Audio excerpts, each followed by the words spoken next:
A day is ordinary until the light changes. Not the way clouds change light. Everyone knows clouds. Clouds arrive from the horizon, they build, they have a logic the body accepts before the mind processes it. This is different. The darkness comes from inside the sun. A clean edge, moving slowly across it from one side, eating it with a precision that has no name and no precedent, and no place in anything the group has ever seen or been told about or dreamed. Work stops, not because anyone decides to stop. Because the hands stop before the decision arrives, every person in the camp is looking up within seconds of each other. Not because someone called out, because the light itself called out. The body registers wrong light before the eyes fully understand what they're seeing. Something in the chest tightens. The stomach pulls.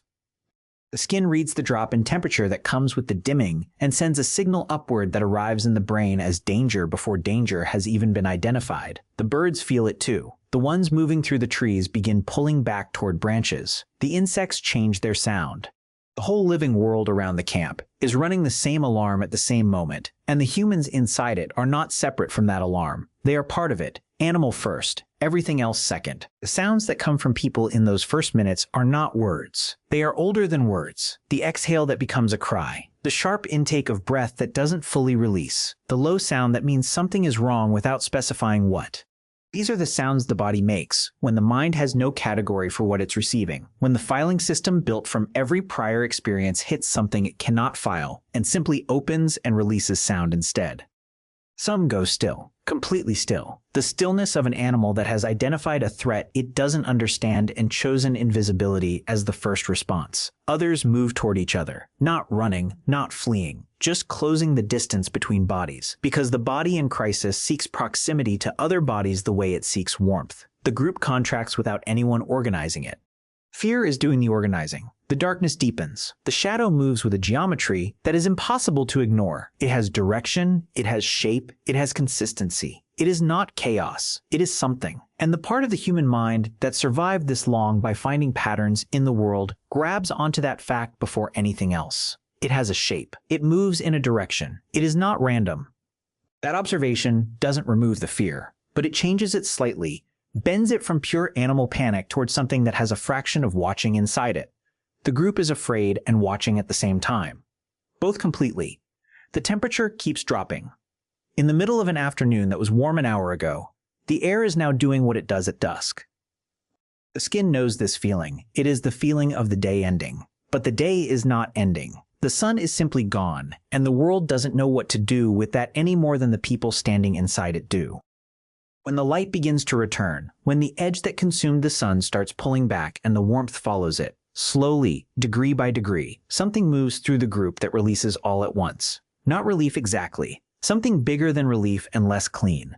The sound of it comes from the chest, not the throat. Breath that had been held without the body knowing it was holding it finally comes free.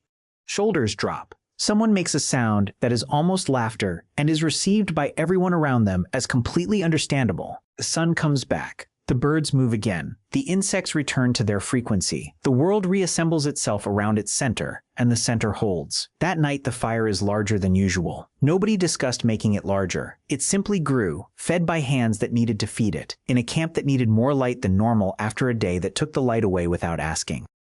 The talking goes long into the night, not debating, not explaining, describing. Every person laying down in words exactly what the body experienced. The moment the hands stopped, the temperature dropped, the sound the birds made, the way the shadow moved. The group is building something together out of the raw material of shared experience, not an explanation, a container. A shape large enough to hold what happened so that it doesn't just sit loose and unprocessed inside every individual body that went through it. The oldest person in the camp speaks about it differently from everyone else, not with more certainty, with more structure. The description is slower, more deliberate. The direction the shadow moved, the sequence of events. The moment the birds returned. This is preservation happening in real time. The experience being organized into a form that memory can carry forward across seasons, across years, across the telling and retelling that will pass it to people who weren't there and will need to know. Because if it happened once, it will happen again. And the group that remembers it survives the next one differently than the group that has nothing. What grows around the memory of the eclipse, in every group, across every part of the world where early humans watched the sun disappear, is a story. The darkness becomes something. The cold becomes the breath of something. The silence of the birds becomes evidence that everything living understood to be still in the presence of whatever caused this. The mind cannot hold a raw experience of that size without building walls around it. The walls are made of narrative, of meaning, of a shape imposed on something that arrived without one. This is not ignorance. This is the human mind doing exactly what it was built to do, making the unbearable survivable by giving it a form the group can share. Every culture that ever existed on this earth has a story about the sun going dark. The details differ across continents and centuries. The structure never does, because the people responding were always the same people, running the same body, reaching for the same things when the world stopped making sense. The next morning the camp moves at its usual hour. The fire is put down. The carrying begins. The sun is in its place, and the day is asking for the same things days always ask for. But something in the group is different. Not loudly, not in any way that could be pointed to directly. The night before pulled everyone through the same door at the same time. The shared experience of something that had no explanation and no precedent left a mark that is not fear anymore. It is something closer to the knowledge that the world is larger than what is known, that the sky holds things that have not been encountered yet, that the group went through something extraordinary and came out the other side still whole. That knowledge lives in the body quietly. It doesn't announce itself. It just sits there, underneath the hunger and the walking and the weight of everything being carried, as a kind of gravity that pulls the group a fraction tighter around its own center than it was the morning before. The sun stays where it belongs. The day continues.